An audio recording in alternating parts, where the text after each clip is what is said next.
¿Qué tal? Muy buenas tardes. Estamos en debate público. La semana pasada platicamos sobre algunos de los elementos más relevantes del funcionamiento del sistema de justicia acusatorio adversarial en el ámbito penal. Platicamos con el vicefiscal de la zona centro de la Fiscalía General del Estado, el maestro Alejandro Magno González Antonio, sobre las generalidades y algunas cuestiones en particular que determinan el funcionamiento de este nuevo sistema de justicia. Le pedimos la semana pasada que no abandonara el estudio para que pudiéramos seguir platicando sobre este tema, porque si bien es cierto que es importante el contenido jurídico, que es el que finalmente le da forma a todo el funcionamiento de justicia, pues también es muy relevante conocer y entender cómo en este caso el aparato de procuración de justicia se ha ido adecuando y ha ido encontrando los cauces y los mecanismos para hacer posible el cumplimiento de la ley. Vicefiscal, muchas gracias por permanecer aquí en el estudio y pues vamos a seguir platicando. A mí en lo particular, en lo personal, me parece muy relevante platicar de estos temas, entender el funcionamiento y también que creo que es obligación de todos los que de alguna manera conocemos un poco del derecho, trabajamos en él y nos dedicamos a veces en el ámbito académico también a hablar de estos temas, pues dar las pautas para que estos temas se socialicen. La semana pasada en el programa anterior, pues creo que hubo una explicación, y te agradezco mucho, bastante amplia sobre cómo se dan algunos de los elementos que permiten que funcione este sistema, que no necesariamente es delito cárcel, sino que tiene un montón de puertas alternativas a través de las cuales se puede y se debe hacer justicia sin necesariamente llegar a las penas privativas de libertad. En este caso, y sabemos que por la naturaleza de la labor que desempeñas en la Fiscalía General del Estado, pues te ha tocado ser quien materialmente ponga en marcha algunos de estos mecanismos, y quisiéramos que nos pudieras abundar un poco más cómo funciona este sistema cuando una víctima de un delito, cuando a mí me robaron, me golpearon, etcétera, en dónde se da este primer acercamiento con el órgano de procuración de justicia, qué hacen, qué medidas han tomado para hacer también posible que ese nuevo sistema de justicia funcione desde el primer momento. Sí, pues te agradezco de nueva cuenta, Adrián, y la oportunidad de poder tener estas charlas y explicar un poquito, ¿no? Con la gente de qué se trata el sistema de justicia penal, sobre todo a partir de su modificación a un sistema de corte acusatorio. Tratando de ejemplificar, como lo ha hecho el Secretariado Ejecutivo del Sistema Nacional de Seguridad Pública en una metodología que hace para medir a las instituciones de Procuración de Justicia y también de Administración de Justicia en relación a su efectividad con el nuevo sistema de justicia, imaginemos, digamos, una tubería, ¿no? Digamos, tiene una misma entrada, tiene una sola entrada, pero esta tubería tiene una salida final, pero en el camino entre la entrada y la salida final tiene ramitas en donde también hay salidas, otro tipo de salidas, ¿no? Así más o menos está construido el proceso penal. Ingresamos o inicia el proceso cuando existe una denuncia o querella, es decir, cuando una persona se siente afectada, considera que hay una conducta que se realizó en su contra de aquellas que la ley señala como delitos, y hace de conocimiento del Ministerio Público la existencia de esta conducta.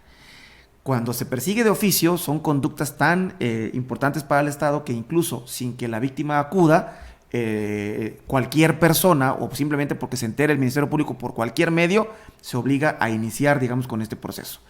Y la salida final, pues es una sentencia, ¿sí? Es decir, ya cuando un juez decide, determina la responsabilidad de la persona que cometió el delito y la sanción que le debe de corresponder.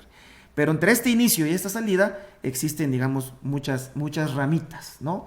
En donde puede darse por concluido estos procesos de manera previa o anticipada. De eso más o menos se trata el proceso. Esta transformación en el sistema de justicia ha obligado a las instituciones, por lo tanto, tanto a las procuradurías y fiscalías como a los tribunales, a las propias defensorías públicas, a las secretarías u órganos de seguridad pública en las entidades, también a transformarse, a adecuarse, digamos, a lo que el sistema de justicia exige ahora, ¿no? Creo que sobre todo en las procuradurías y fiscalías. Por ello, se ha trabajado en los últimos años, sobre todo en el marco de la Conferencia Nacional de Procuración de Justicia, que es el órgano colegiado que junta a todas las procuradurías y fiscalías del país, incluyendo la Fiscalía General de la República, a que de manera conjunta desarrollen un modelo, digamos, de organización en fiscalías y procuradurías que sea ad hoc a las exigencias constitucionales y legales que implica el sistema de justicia penal. A este modelo se le ha denominado modelo homologado, ¿no? Y digamos que es la referencia que podemos tener todas las fiscalías y procuradurías del país. Es como si le damos características a un traje sastre, ¿no? Decimos, el traje tiene que ser gris, tiene que tener mangas de este tipo, tiene que ser de corte inglés, tiene que tener 5 botones, tiene que tener estas características. Pero cada entidad toma esa referencia del traje y lo hace o más pequeñito si es más chiquito de tamaño, o más grande si es más grande de tamaño. A lo mejor le agrega un pequeño colorcito para darle un distintivo particular, etcétera. Digamos, el mismo traje o el mismo molde del traje modificado acorde a lo que requiere cada una de las instituciones de procuración y fiscalías y procuradurías. Eso es lo que hizo la Fiscalía de Oaxaca, ¿no? Reorganizarse con un nuevo modelo de gestión que cumpla con las exigencias de este modelo homologado, pero que considere las condiciones y características de la Fiscalía de Oaxaca, claro, ¿no? En número de asuntos, en tipo de asuntos que tenemos, y a las condiciones también presupuestales y demás con las que se cuenta, ¿sí? Tratar de sacar el mayor provecho, ser más eficientes y eficaces con lo que tenemos, ¿no? Entonces, en ese sentido, se construye este modelo que tiene como prioridad la atención, precisamente, como tú lo decías, a las víctimas.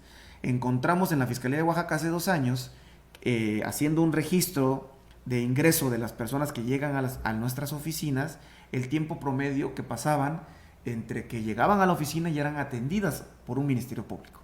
Y nos encontramos con algo pues muy revelador, pues muy triste, que era que los tiempos eran impresionantemente amplios, ¿no? Teníamos, por ejemplo, aquí en la ciudad de Oaxaca un promedio de 2 horas con 40 minutos. Promedio. ¿Qué significa un promedio? Pues significa que había momentos o registros que teníamos de más de 4 horas. Es lo que esperaba una persona para ser atendida por un ministerio público y poder denunciar. O sea, eso, desde que entraba así es, a la agencia del Ministerio Público hasta que estaba frente a la gente frente al Ministerio Público. 2 horas 40 2 horas 40 minutos, tiempo promedio, ¿no?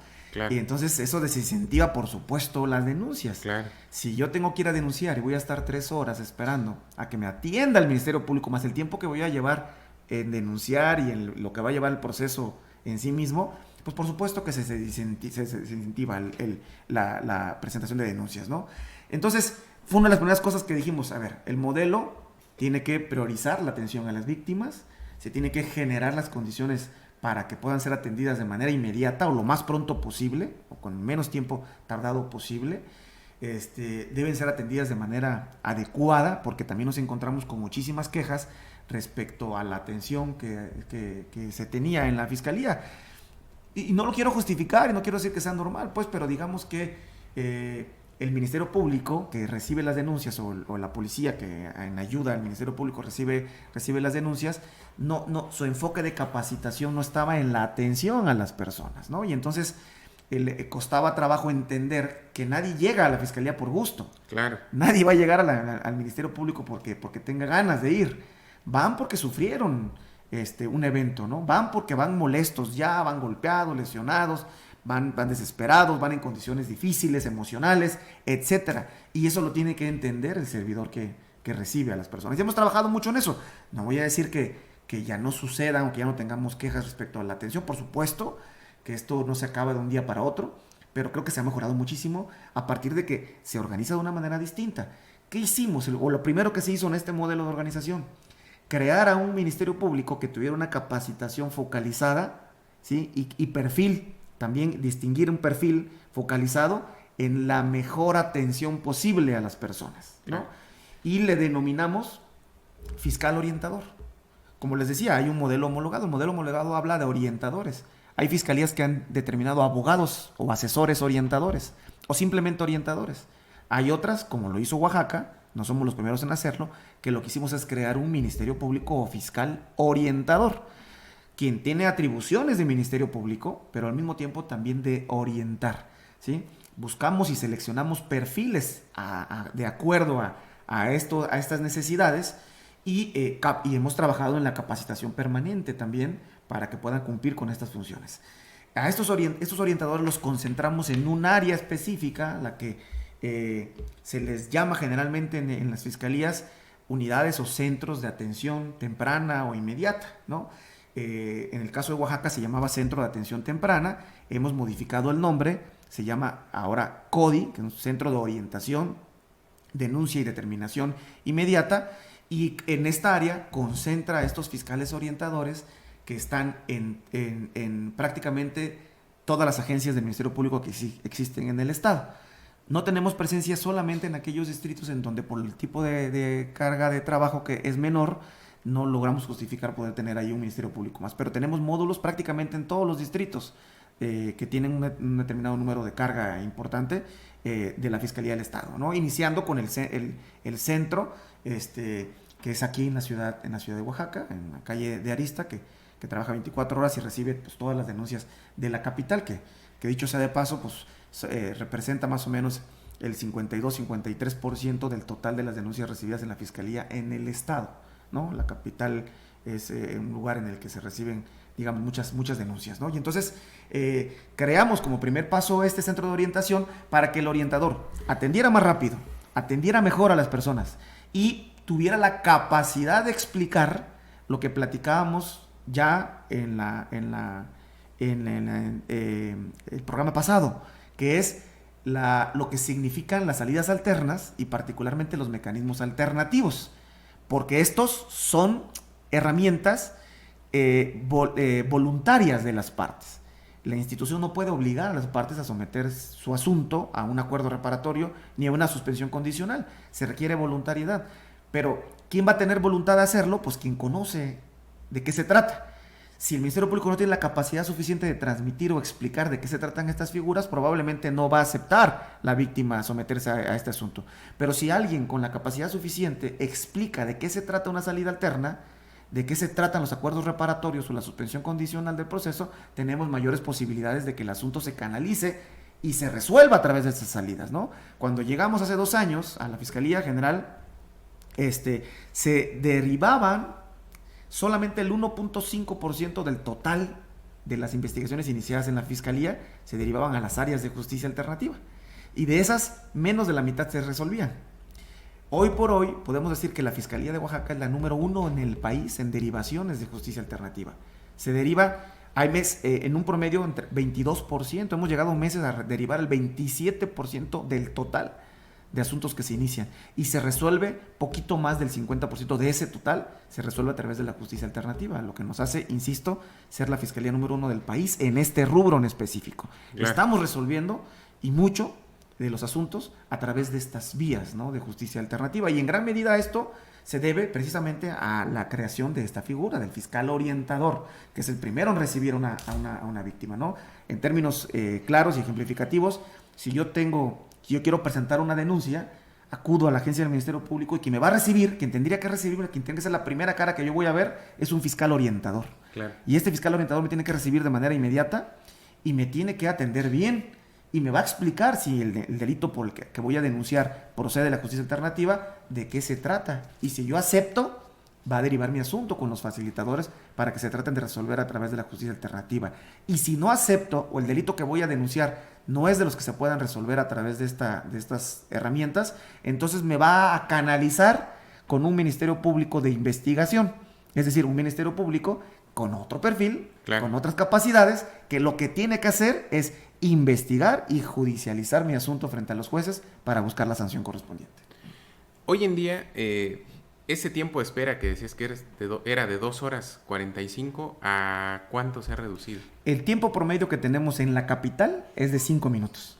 En las regiones varía, digamos, un tiempo promedio general en todo el estado, andamos cerca de los 8 minutos. Lo que significa que hay días que es de manera inmediata. Y habrá días, cuando tenemos mucha gente, cuando por ahí algunas días difíciles, digamos, Claro. vamos a tener registros de 25 minutos, 30 minutos máximo.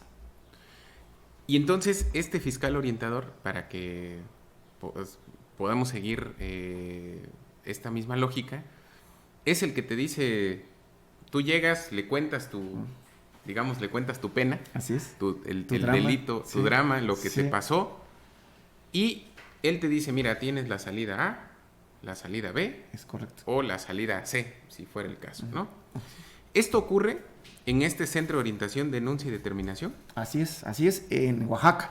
Y en los distritos ocurre también en los módulos de CODI que tenemos en los distritos, que también son de fiscales orientadores.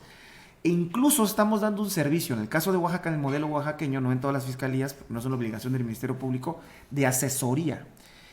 Tenemos al día, en Oaxaca, por ejemplo, por tomar un distrito, ¿no? La capital, que es donde más recibimos gente. Más o menos 100 personas promedio recibimos al día en el CODI de Claro. Oaxaca.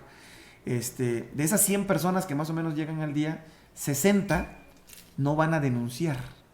60 de esas personas van porque quieren sacar su pasaporte y piensan que es ahí.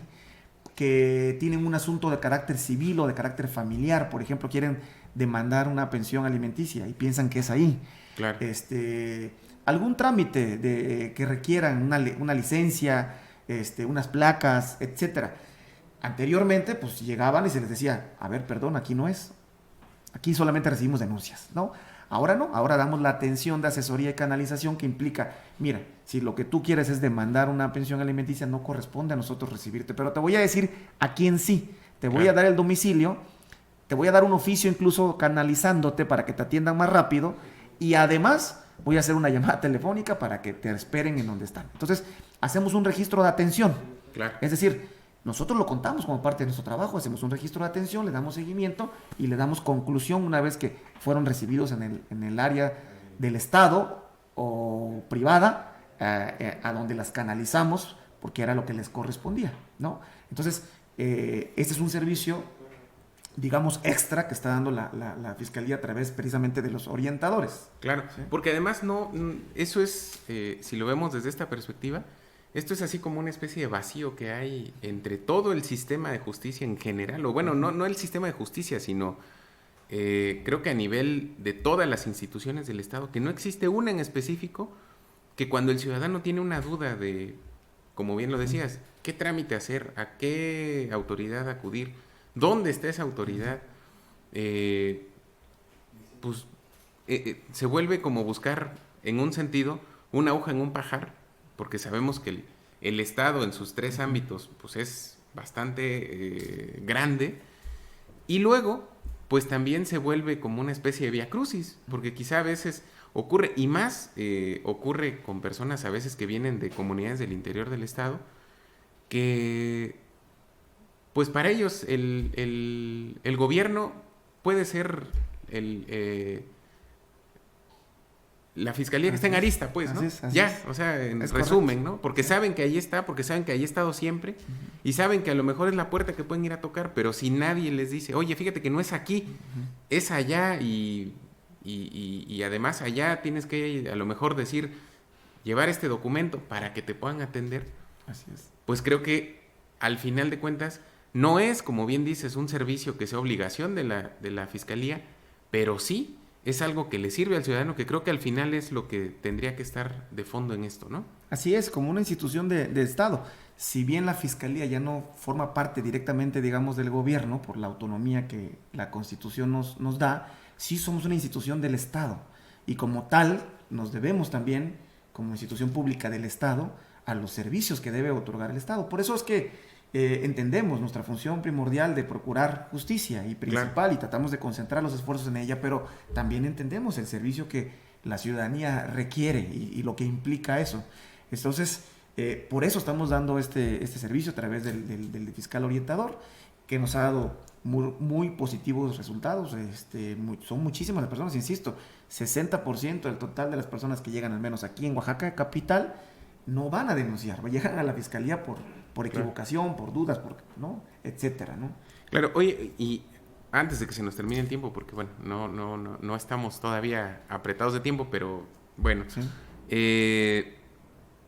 Mucha gente, yo al menos en lo particular he escuchado en distintas ocasiones que le tienen reservas a la justicia alternativa. Sí. Es decir, esta idea de conciliar, esta idea de mediar, la ven como, quizá a veces como una pérdida de tiempo, quizá lo ven con recelo porque es algo pues, relativamente nuevo y además desconocido para la gran mayoría de las personas. ¿Cómo funciona? Yo llego contando mi pena al agente orientador, al ministerio, al fiscal orientador, perdón, para hablar en términos correctos, me ofrece la posibilidad de darle trámite a mi asunto a través de la justicia alternativa, me transfiere, vamos a decir así, al Centro de Justicia Alternativa, ¿y ahí qué pasa? Sí, en el Centro de Justicia Alternativa es recibido por los funcionarios ya denominados facilitadores. El facilitador, que es este funcionario que comentábamos en el programa anterior, que tiene la capacidad y la capacitación permanente, el expertise y el perfil para resolver los asuntos a través de los acuerdos, lo que va a hacer es atender a la persona que se ha canalizado, explicarle en qué consiste la justicia alternativa ya con más detalle, agendar una sesión, ¿sí? Y citar a la persona señalada como responsable, al imputado, a dicha sesión. Cuando suceda la sesión, tratar de buscar resolver el asunto a través de la mediación, conciliación o junta restaurativa, y si no se da en un primer momento, no tener la prisa, no es obligatorio esto, dar la oportunidad a que pueda haber una segunda sesión, ¿sí? En algunos casos, incluso de manera excepcional, cuando sentimos que hay posibilidades, pero que falta algún detalle en la negociación, digamos, se hace incluso una tercera sesión. Si con ninguna de esas sesiones se logran las partes ponerse de acuerdo, el asunto regresa al fiscal orientador, que a su vez lo canaliza ahora sí a un fiscal investigador para que el asunto continúe, ¿sí? Claro. Pero si se logra resolver en la primera, en la segunda o en la tercera, se devuelve el asunto únicamente para concluirlo. En algunos casos, los acuerdos son, digamos, en cumplimiento diferido. Es decir, lo que acordamos no se puede cumplir hoy, se va a cumplir en 6 meses. Entonces, el facilitador, a través de un área de seguimiento, ¿sí?, va a vigilar que se cumpla con el acuerdo diferido en los tiempos que se determinó. Y si no se cumple, otra vez lo mismo, regresa el asunto para que continúe la investigación, pero si sí se cumple, regresa al asunto para que se dé por concluido, ¿no? Digamos que así a grandes rasgos es el procedimiento que se sigue. Y se busca mejorar casi los tiempos. Tenemos un tiempo promedio más o menos de 25 días, lo que se tarda entre que se lleva una sesión o 2 sesiones y se resuelve el asunto. La gran mayoría de los acuerdos reparatorios se resuelven de manera inmediata, pero sí tenemos un número también importante de asuntos que se resuelven de manera diferida. Por ello tenemos nuestra área de seguimiento de acuerdos y de las condiciones de suspensión condicional. Y esta, por ejemplo, una vez que se pone en marcha la justicia alternativa, no cancela la posibilidad, por ejemplo, del otro mecanismo del que nos hablabas en el programa anterior, de la suspensión condicional del proceso. No, es decir... ¿Son momentos distintos o es...? Sí, es decir, incluso del propio acuerdo reparatorio, digamos, que se deriva el asunto a justicia alternativa, se lleva la primera sesión, una segunda sesión y no se logra ningún tipo de acuerdo, se regresa el asunto con el Ministerio Público de Investigación para que continúe con la investigación y resulta que más adelante las partes insisten en, a ver, quiero volverlo a intentar. Se vuelve a derivar otra vez a la justicia alternativa para tratar de resolver el asunto a través del acuerdo reparatorio. O bien, como lo dices, no se logró un acuerdo reparatorio, se regresa con el Ministerio Público, continúa la investigación y más adelante, porque eso sí es una condición, un requisito, para que proceda la suspensión condicional, el asunto tiene que estar ya judicializado. Es decir, ya tuvo que haber conocido el juez del asunto. Y a lo mejor durante la etapa de investigación, cuando estaba solamente con el Ministerio Público, se intentó el acuerdo, no se logró, regresa con el investigador avanza ya conoció el asunto el juez, ya vinculó a proceso el juez y en ese momento se solicita la suspensión condicional. Si procede por el delito de que se vinculó, adelante, se deriva al área correspondiente también para que se resuelva a través de esta figura. Que es a lo mejor cuando se dan cuenta que sí va en serio, ¿no? Así es, exactamente. Que sí sucede, ¿eh? Y sucede, sí es común, digamos, que suceda, tal cual como lo dices, ¿no? De repente las partes, a lo mejor, frente al Ministerio Público, no sienten todavía que el asunto va en serio, como dices. Una vez que se están frente al juez y se les vincula a proceso, por ejemplo, a lo mejor el imputado, a lo mejor se incentiva de otra manera y dice, a ver, sí, mejor sí lo quiero resolver, lo que me está pidiendo la víctima creo que es lo justo y eso es lo que voy a pagar, ¿no? Claro, y vemos todo esto que además pues implica toda una revolución de la forma en la que entendemos la justicia, sí. Pero hay mucha gente que sigue diciendo que esa no es justicia. Uh-huh. O sea, dice, oye, si ya me pegó, ¿por qué me vas a sentar con él a platicar? Uh-huh. ¿Qué le pudiéramos decir a quien opina de esa manera? Que sí, es entendible perfectamente, es un tema también de cultura. Hay muchas personas que la única manera en la que vislumbran a la justicia es la justicia punitiva, ¿no? Claro. La justicia del castigo, de la sanción. Es entendible, insisto, es un tema también cultural. Creo que poco a poco la gente va cambiando esta percepción de que la justicia solamente es justicia si es punitiva, si tiene sanción, si tiene castigo. Poco a poco va entendiendo que algo que es más importante que la propia sanción es la reparación, ¿no? Del daño. Por eso se utiliza mucho ahora el tema de las terapias psicológicas, nos ayuda mucho las áreas psicológicas para hacer entender a las personas las mejores soluciones posibles, no solamente para que se haga justicia, digamos, respecto de ellos como víctimas, o cuando son víctimas indirectas, sobre todo, es decir, cuando hay de por medio un homicidio, sea culposo o doloso, ¿sí? Sobre todo los culposos, sino que para ellos mismos como personas, como individuos, una sanación emocional, ¿sí? Una satisfacción en la reparación que va más allá de la sanción que corresponda a la otra parte, ¿no? Entonces yo sí insistiría y le diría a las personas que escuchen a los expertos, que se permitan conocer de qué se trata la justicia alternativa, que escuchen a un facilitador cuando se trata de un tema de estos, que se dejen ayudar a través también del apoyo psicológico, ¿no? Y terapias, que entiendan que esto, los expertos que se lo harán saber, ¿sí? Busca no solamente que las personas responsables se entiendan y no busca nada más que las personas responsables a lo mejor no sean sancionadas, sino busca precisamente la reparación de las propias víctimas, ¿no? Como prioridad en el asunto, y que muchas de estas veces logramos una mucho mejor reparación en el daño que sufrió la víctima a través de esta propuesta de reparación o de esta reparación que hacen los responsables al castigo o a la sanción que se le imponga por pasar un tiempo en prisión a una persona, ¿no? Es complicado, pero yo eso pediría solamente, ¿no? Que se permitan conocer de qué se trata, que escuchen al facilitador, que escuchen a una persona que los pueda ayudar, digamos, emocionalmente, como los psicólogos, terapeutas que tenemos nosotros en la institución, y que lo que buscan es eso únicamente, ¿no? Explicar de qué se trata. Y que si de todas maneras no les convence después de todo eso, que no pasa nada, el asunto puede continuar de todas maneras, se regresa a investigación y se continúa sin mayor problema. Claro, pero al final de cuentas hay opciones. Así es. Para que al final la justicia llegue, ¿no? Yo soy de la idea en lo particular de que si la víctima no es reparada, no sirve de nada que alguien esté en prisión, ¿no? Es correcto. De hecho, los datos son impresionantemente fuertes.